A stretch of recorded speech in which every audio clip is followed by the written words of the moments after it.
If you would like to earn CPE credit for listening to the show, visit earmarkcpe.com/FPA. Download the app, take a short quiz, and get your CPE certificate. Finally, if you enjoy listening to FP&A today, please go to your podcast platform of choice, click the subscribe button, and leave a rating and review of the show. And now, on to the show. From Data Rails, this is FP&A Today. Welcome to FP&A Today. I'm your host, Glenn Hopper. Today, I'm joined by Esti Levy Dadon, Executive Vice President of Finance at Fiverr. Esti's journey is one that many finance professionals aspire to.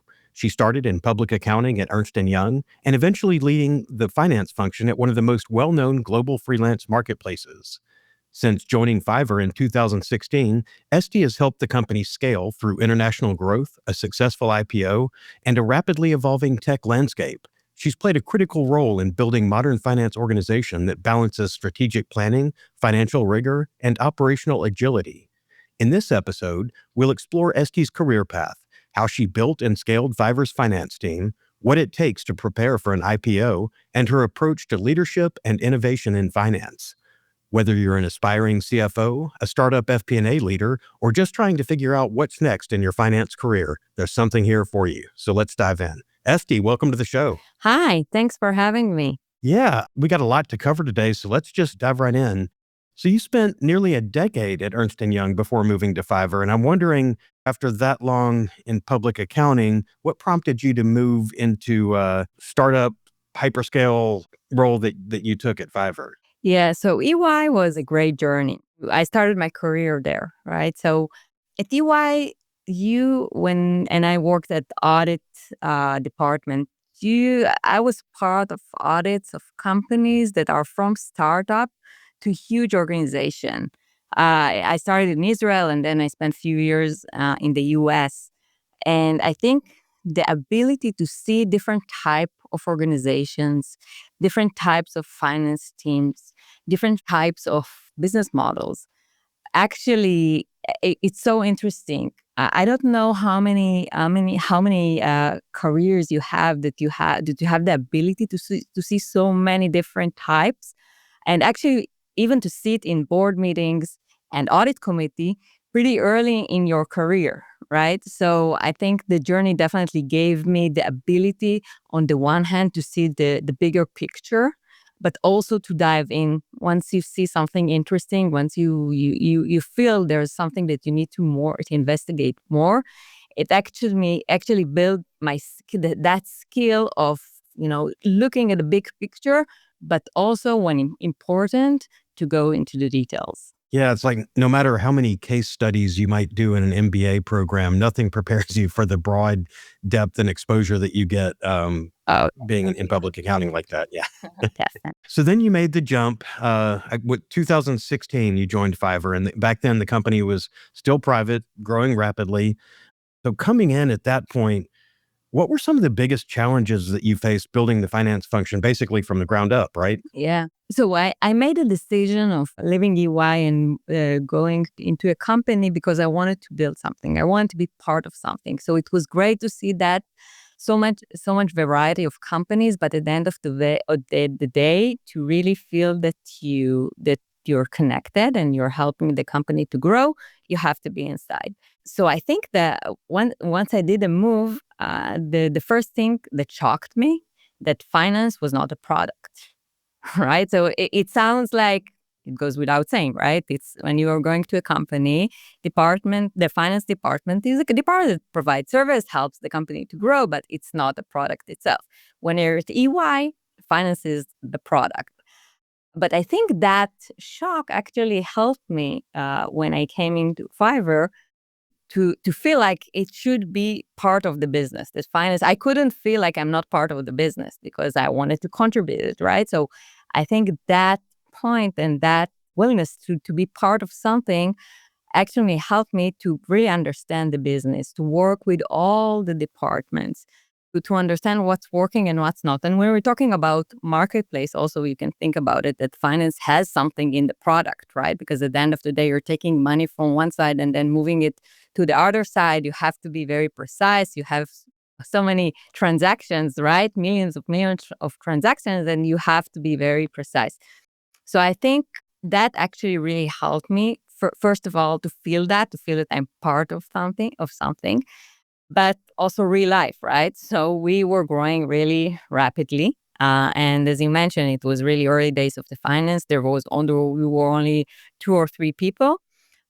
So really to build that infrastructure for the rapid growth, that was a challenge. That was definitely a challenge. It was both, the basic accounting and the basic um, recording and automating automating the processes, because you can't really capture and understand and analyze millions of transactions just from doing analytics or to review on a high level. You actually need to have a system in place to implement reconciliation to payment processors, to understand to understand how the platform works and move money from one side to the other side. You actually need infrastructure to support that. So that was really interesting. That's such an interesting time to be at a company, because the bringing on the finance team, companies don't do that until they have a base. There's not usually a finance person among the founders, or there's someone who's wearing multiple hats and doing that. And as the company's growing, it becomes, okay, here's the stuff we need to get done. We're just going to kind of push through it and figure it out as we go. But the processes are very clunky, and systems aren't really in place, and really just getting a handle on the data. And a lot of times I've worked in smaller startups where I came in, and just getting their general ledger and chart of accounts straight, and getting the going from the blend of cash and accrual accounting both mixed together, and trying to get all that straight. You have to get more accounting rigor and get a handle on the data, bring in the systems and those automations. So it's a lot of work, but you can see the impact when with each step. Yeah, I totally agree. I think that the skill that I've mentioned at the beginning, from of looking at the big picture and then diving in, I think that really helped, right? Because at the end of the day, I think the real secret is to simplify it as much as you can, processes, to understand a process on the high level, and then to dive in and understand what you need where. And as you mentioned, even if it's millions of transactions, it's a startup mode, and the focus is to go fast, right? So not to, not to, but on the other hand, when you understand that you're building something big, then the understanding that the infrastructure needs to be robust, that's crucial. That's definitely crucial. And it's so important that you got that infrastructure down, because you're there in 2016. You start building out the finance team, automating processes, and Fiverr goes public in 2019. So now you have a whole new level of requirements on you, and not just the pre-IPO process. Forget the reporting and everything that you have to do after. But in that 3 years from the time you joined to Fiverr going public, what was it like leading finance through that process? And for someone who hasn't gone through that, what do people outside of the company, or who haven't done an IPO, what do they often misunderstand about the financial work required to get a company IPO ready? Because it's a massive lift, obviously.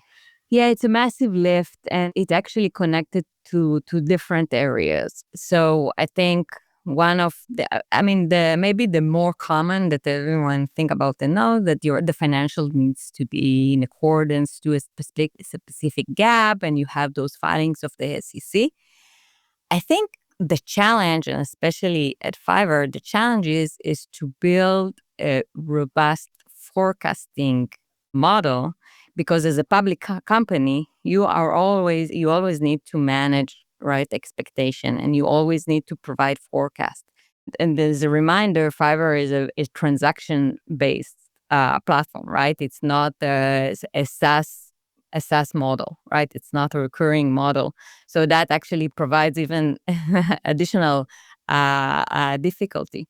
So I think building that muscle and understanding pretty early in the process, that yes, definitely. We took these two things that has to happen, right? Or maybe three. That the third is the IR, but let's put that aside. Definitely something that you need to work on, how to develop how to communicate the business model and determine KPIs and so on. So that's one. The second is definitely accounting. You have to have, to clean your books and making sure it's based on the gap requirement. But I think the more challenging part is how to build those models that help you forecast and help you feel comfortable with those guidance that you provide to the market. Because once you're public, you're public. You are required, right, to give those guidance. And as a startup company, usually what people do, and back then in 2016, it was even even more with that, right? You had an Excel, you looked at what happened before, you imagine what's going to happen next. But definitely, then we build this model both on the top line and then on expenses to be able to make those forecasts. And as you ramped up for the IPO, so you came in and started structuring the team. Can you walk us through what that early team looked like, who the first people you brought in and who you were surrounded with then, and then how you ramped it leading up to the IPO, and maybe how the team has grown and changed since going public? Yeah, yeah, for sure. At the beginning, I mean, definitely you need bookkeepers and controllers. That's to handle the accounting areas. As we approach towards the IPO, we also brought someone to deal with really, really accounting, right? So to clean the books and write all the memos, working with auditors, making sure that it all aligns to have the forms required from that perspective. So that was one angle. The second angle, as I mentioned, it was the FP&A, and we brought someone in house. We built a model, so that was definitely something important. And then the IR to be prepared on the messaging side. Then after we've started trading and become public, then we also already now we had cash, right? And also we were aiming to generate cash in the most efficient way because then right, free cash flow is definitely a KPI that is important. So at that point, we build the muscle of treasury. So building how to manage cash, even if it's a deposit or to invest cash, to do the projections, learning how we can, be most efficient in order to become what we need to become in order to become a cash positive company. So treasury it was very, very important. Stock admin, right? We start to, now equity is not just something on the tree. Now you have to handle that. So definitely stock admin is another area that we invested in, and taxes. So as the company grow, right? So you have all this more complexity that in the beginning it was just four of us or three of us that handled everything. But once you need to be more professional at that, and things becoming more complicated. So we also brought a tax person to the team. Gotcha. You're in such an interesting place. It's got to be exciting because public company reporting, obviously more rigorous than private company. But if you're an established public company and things stay pretty normalized, you can get into a routine with that. But you have you have the public company requirements plus this hyperscaling. And when a company's rapidly scaling like that, it seems like spinning a lot of plates and a lot of juggling. So like as a finance leader, fast moving tech company, how do you balance that sort of agility and innovation while maintaining the rigor of the financial controls, SOX compliance, and your forecasting accuracy? That seems like you're being pulled in a couple of different directions all the time. Yeah. One of the roles of the CFO, I imagine it like the foot on the gas pedal of a company. I hope I'm saying it right in English, but so you need to know how much to push or to with the foot, right? In order to make sure that the car is moving and it has enough power to move on the one hand. However, not too hard, right? In order to so it won't crash.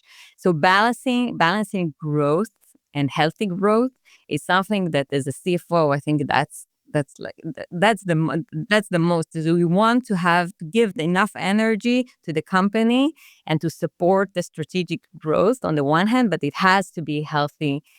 And in order to do that, so I mean, that's also my belief as a manager. You need to have very professional team that handle each one in their departments. And as you mentioned, SOX and controls. So Sarbanes-Oxley SOX that is required for a public company. It sometimes it sounds like very compliance, very something that annoying people don't understand. It's more like a check mark that needs to be done. But I don't see that way, because I think that if you understand that having controls in place and having the right processes and automated processes where automation is needed because you're in scale, but also to have people really, also on the ground, right? Really not giving everything to the machine to check, right? So just so also to be part of the process. So once I see that as a mean for me to sleep good at night, right? To have those people with that really care, that each one of them is very, very professional of what they do, and we have the right controls in place, and we understand and we streamline the process. That helps me to be able to make sure that we know what is the right balance to hit that, the foot on the gas, right? So it's very interesting, and I mean, I'm still waiting. Almost 10 years at Fiverr, I'm still waiting to be boring and be repeatable, but it's not, because really things change all the time, and we at Fiverr always been pioneered in everything. And I think at the beginning it even was shown through regulation. So there was no regulation out there for certain things, for marketplaces, services online. There were products online, but services online, rendering services online. So actually, to see how things have developed over time, and then to catch and include that regulation into Fiverr, that was fascinating. Yeah, it sounds like the way you've structured your team and your focus to finance their things that are routine, it sounds like you've come up with ways to make those as efficient and streamlined as possible. And I'm wondering, would you say that on the finance side, you guys have embraced kind of automation, or if you're using any AI or other new technologies within finance operations? And I wonder, what's your philosophy? I know there's tech is a big bubble and everybody's talking about generative AI, but I'd love to hear kind of what you guys are doing and thinking about latest tech and how you're using it. Yeah.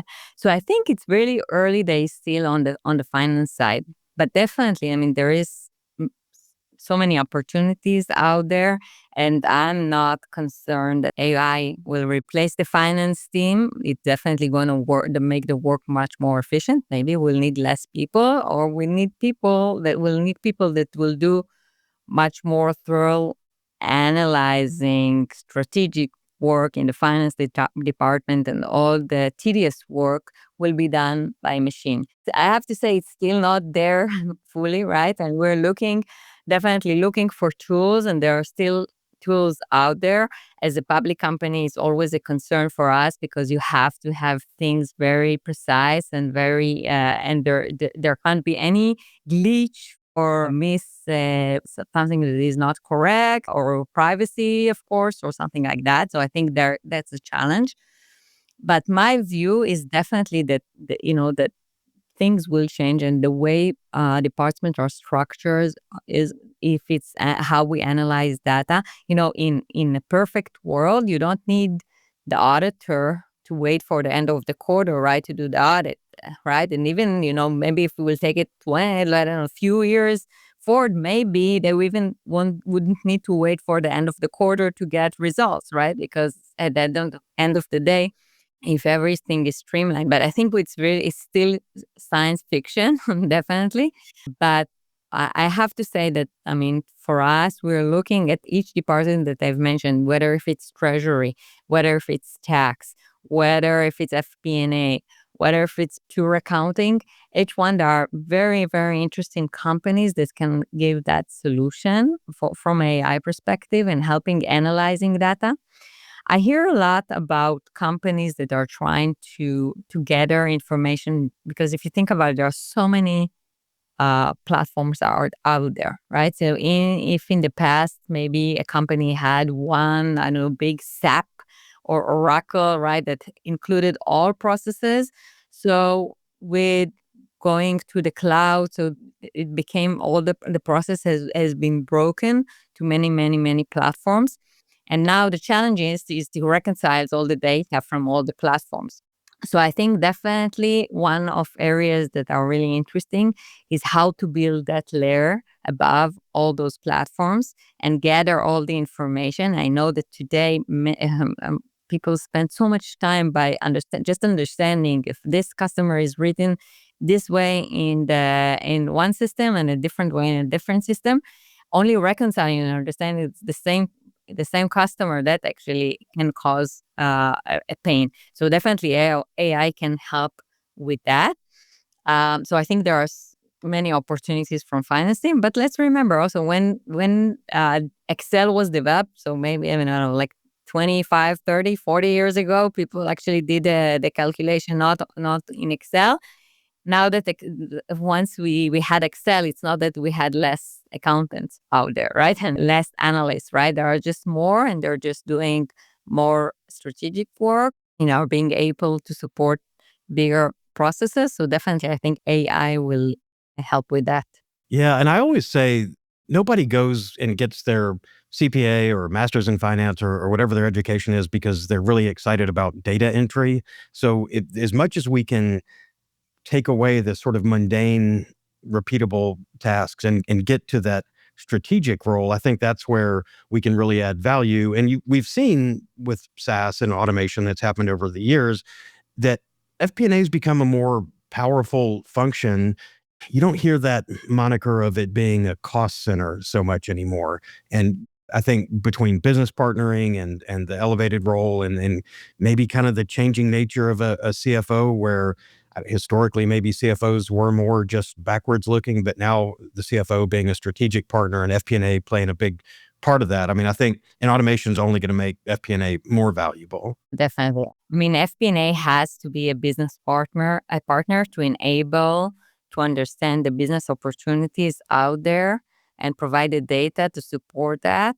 I'm a big believer in that. So definitely the finance team, and that's what I said when I came into Fiverr, and I felt that I'm not the product, and it's not. So what I'm doing here, I'm not here to record just numbers and to report how the months end. That's not interesting, right? It needs to be done, but that's not why I came here for. AI will definitely help to even do that even better. Yeah. FP&A Today is brought to you by DataRails, the world's #1 FP&A solution. DataRails is the artificial intelligence-powered financial planning and analysis platform built for Excel users. That's right, you can stay in Excel. But instead of facing hell for every budget, month-end close, or forecast, you can enjoy a paradise of data consolidation, advanced visualization, reporting, and AI capabilities. Plus game-changing insights giving you instant answers and your story created in seconds. Find out why more than 1,000 finance teams use DataRails to uncover their company's real story. Don't replace Excel, embrace Excel. Learn more at datarails.com. One of the first things you mentioned when we started talking was forecasting and modeling. And I'm wondering, for you, even though you don't, you come from the accounting side, obviously you saw the value of finance and FP&A early, and I know that's important to you. So what does FP&A mean at Fiverr, and where do you think that FP&A drives the most value in a modern company like yours? So I think it's in different roles. Definitely as a business partner, I have to say for Fiverr, every initiative, every idea, and there are so many ideas, right? Every day there is a new idea. Every initiative, any idea needs to have a model and needs to back that out, to think if that's actually, and sometimes it's just number that you did in the Excel, right? But it's not, right? Because you at FP&A, because they are business partners, so they really understand the business, but they also really understand how the business works on really in the numbers. So sometimes you see the business side, and they have that vision, but to connect that with the ability that the company has from different areas, the FP&A has that ability because it connects different sides of the business. So I think being a business partner and support business decision, that's crucial. So that's and also from as a public company, and I mentioned that, doing the forecasting and taking into consideration all the uncertainty, gather all those initiatives and putting that into a model and having different scenarios, that's a task you have to be really. I see the team as really connected to everything to see the big picture and baked it into the cake. So for us, we are definitely, we're pushing ourselves to be a part of every department. If it's a business department, if it's a customer support department, every department, we want our people there in order to gather that information and bake that into the model and give the insight that is like 360 and put it into the model. Yeah. I keep thinking about what you mentioned earlier, that the Fiverr model, it's not SaaS. So you just have millions of transactions that you have to model. And over the last few years, from COVID to macroeconomic swings, evolving business models, AI disruption, whatever it is, there are so many variables that you have to track and monitor and account for. So how do you approach forecasting in such a tumultuous environment? Yeah, let's be honest, it's not easy. But we believe in really building a flexible financial model that you can quickly adjust to changes. It's important in order to have those scenarios and build them out. So, COVID was definitely rapid growth, and all the economic and the geo political conditions and the macro and interest rates. And sometimes we see that if Queen of England passed away, we actually can see. We see it live, right? How it affects Fiverr transaction on that day, because everyone are very focused at the thing and they're not buying. So being able to be agile and to gather the points in real time, so that's one. But also to have a model that is flexible and having a number of scenarios and then combining them, that I think that's really important. So and in order to have that, you have to have a really good data infrastructure. That's and you have to be really connected to the information on time. Yeah. And do you work closely with the BI or data science team there? Or how does the handoff between data there, like for your team, are they pulling a lot directly, or are they customers of kind of the BI team? Do you do self-serve data mart, or how do they get that data? So definitely the data scientists, they were building the infrastructure of the data for the FP&A to analyze. But at the end of the day, today with AI tools, it's even easier, right? But even before that, so we were great believer of having the knowledge how to do it in our team in order not to wait for in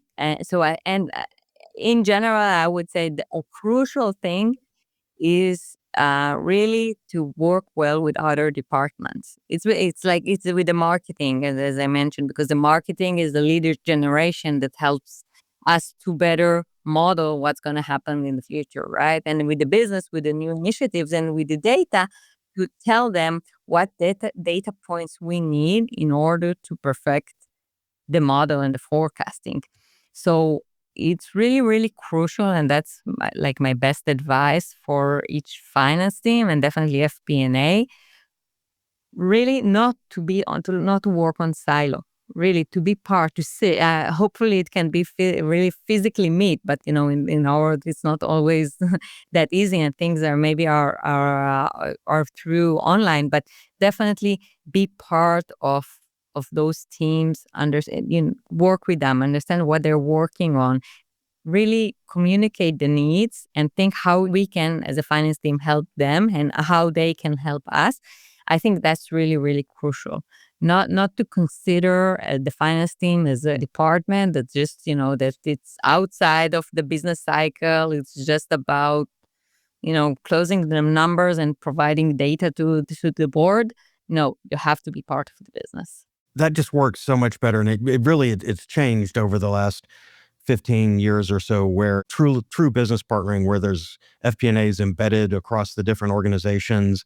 And I think about things like the KPIs that are meaningful. And if you don't have that collaborative environment where you're close with sales and marketing and you're close with operations and all the different teams and all the things that you measure, is your approach when developing KPIs and tracking, is it whoever's over that department drives and makes recommendations, or how do you work with the other departments to develop KPIs and determine source of truth and what are the important KPIs, the key things that you're measuring and looking at? Yeah, you're touching a really interesting point because there are KPIs for a department that are there. I mean, there are their own, and there are the KPIs that you need in order. And talking about FP&A, that you need for the forecast, or maybe you need for the business to have as KPIs of the business in order to business to grow.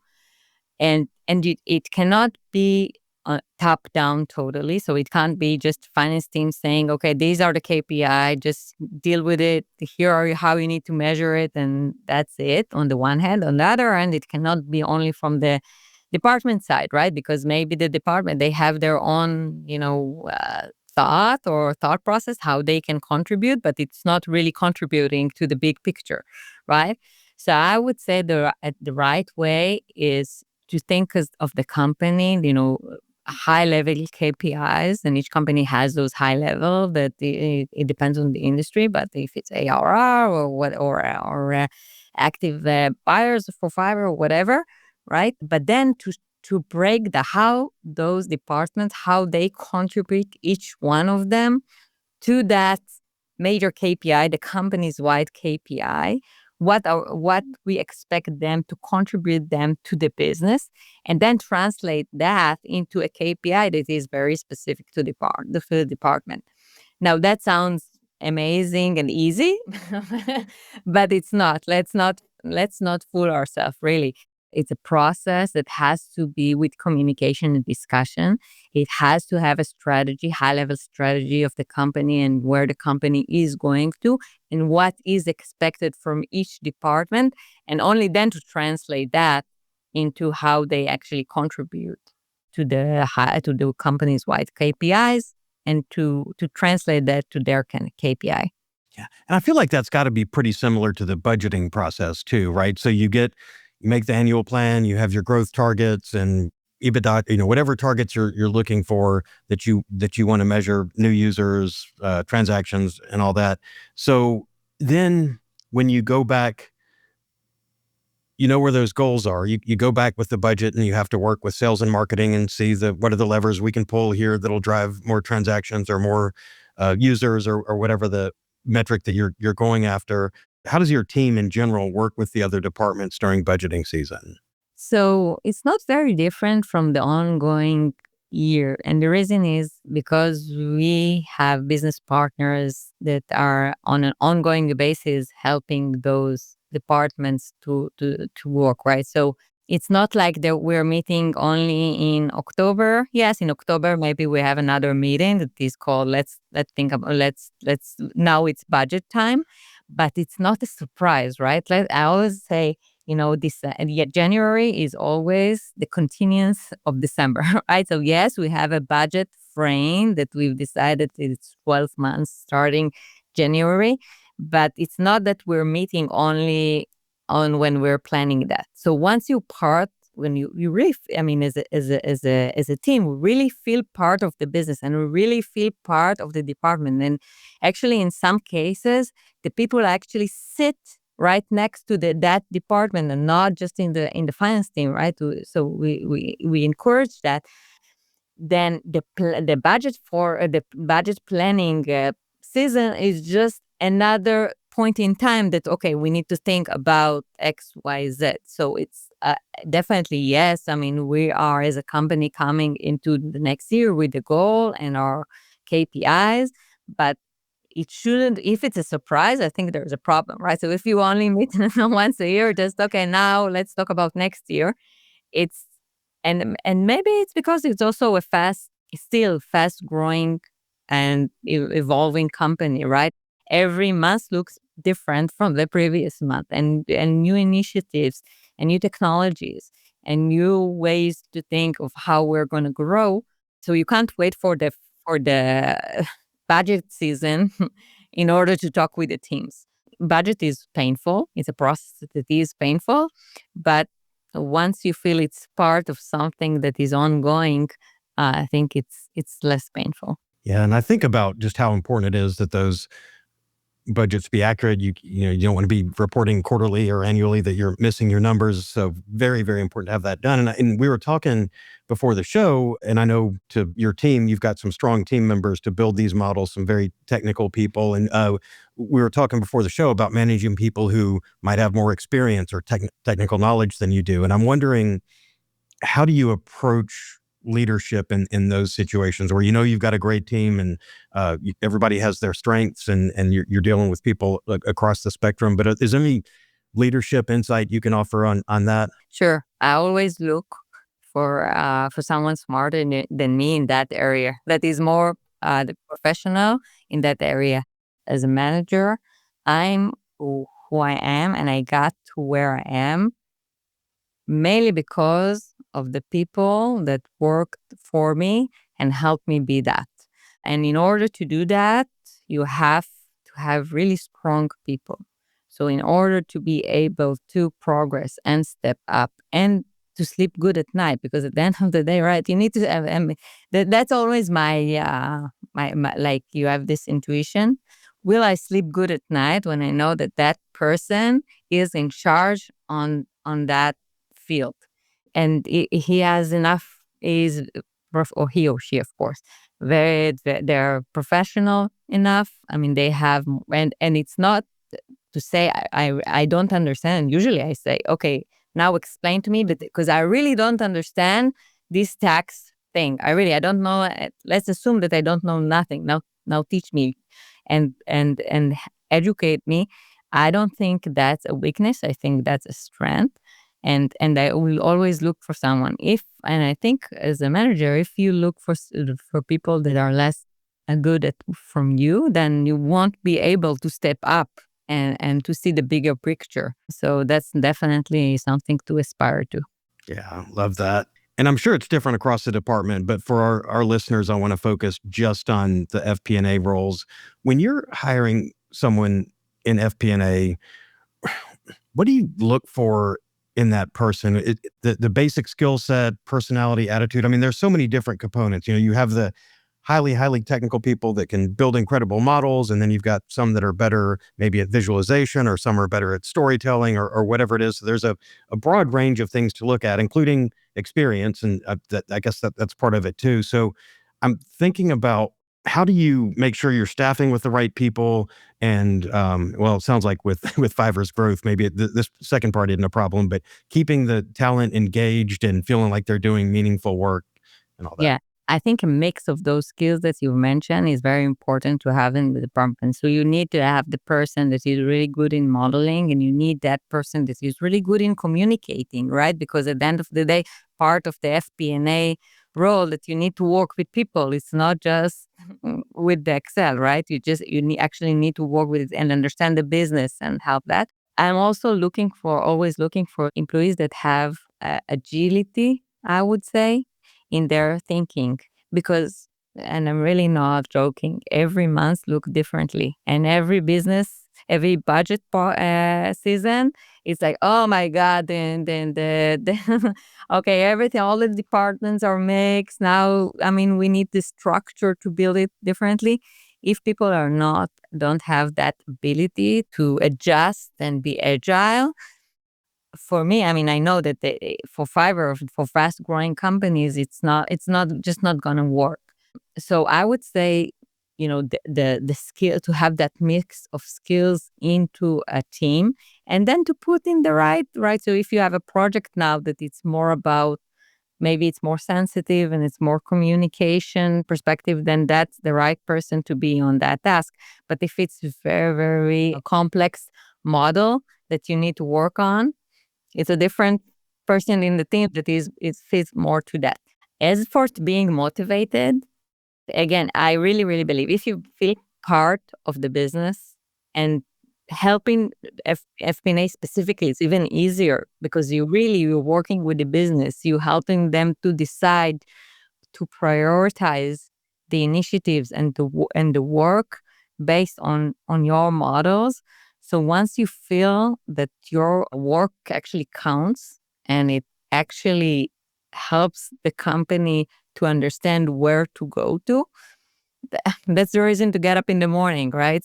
I think moving that or passing along that thinking, it also affects people. They start to feel that way, and then they take their job very, very seriously, and they think about it at night, and right, and they're eager to be part of something that is working, and the decision will be made based on that. So I think this is the way for me, is always to connect that to the bigger picture. Always I'm coming back to the bigger picture. Your task that you're doing now will help us to decide XYZ connected to the strategy, to the bigger picture. That motivates everyone. Yeah. I think to a lot of our listeners, that really sounds like a dream scenario. I know it's a lot of work, but the idea of public accounting, getting all that exposure to so many different businesses, and then coming into Fiverr at the time you did and building out the team and then going through the IPO and being in this process. And just, I think that that's one that a lot of people would love to mirror. And I'm wondering for people, maybe they're early in their FP&A career. And I don't know how many people, who haven't yet made the jump into FP&A, but maybe they're listening because they're thinking of leaving public accounting and coming into FP&A. But what advice, and I don't know if it's mindset or things to do or pathways you might recommend, but for someone early in their career that really wants to move up, and they want to build toward a strategic leadership role, what kind of things do they need to be thinking about and doing today that are putting them on that trajectory? I would recommend, first, from a mindset perspective, is really to value the contribution of their work and of what they do.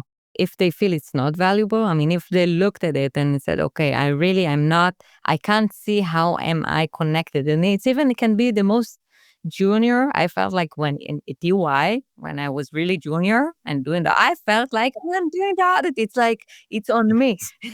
It's a mindset. It's on me. If I'm not going to come to work and do this very tedious reconciliation of this number equals to that number, then the company's number won't be right, and right. And I was a junior person, but it's a mindset of really feeling and understanding why you're doing a specific task, and not just pushing your manager to tell you that, because there are some managers to do that, and there are some managers that don't, that they're not.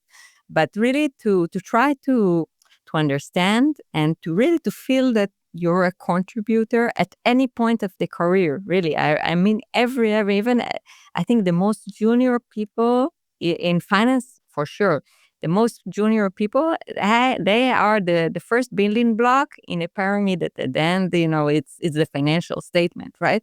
But it's so important, that building block.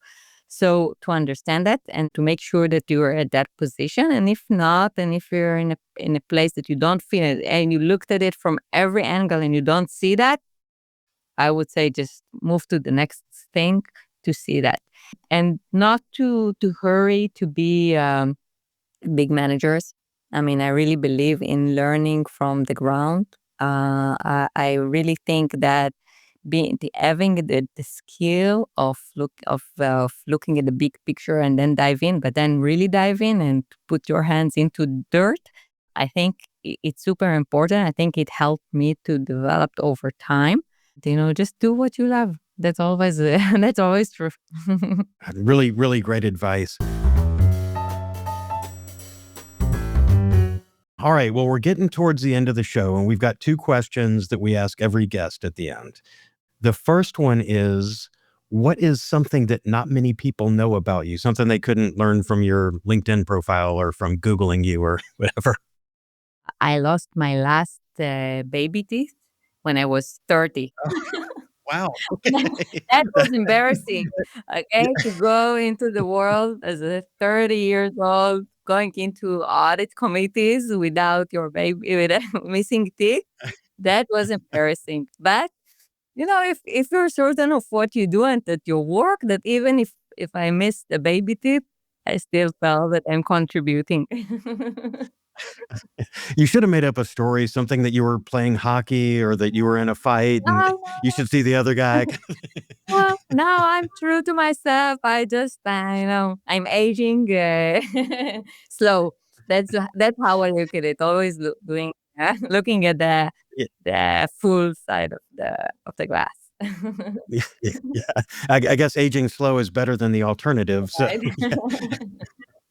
Okay, so everybody's favorite question. What is your favorite Excel function and why? Okay.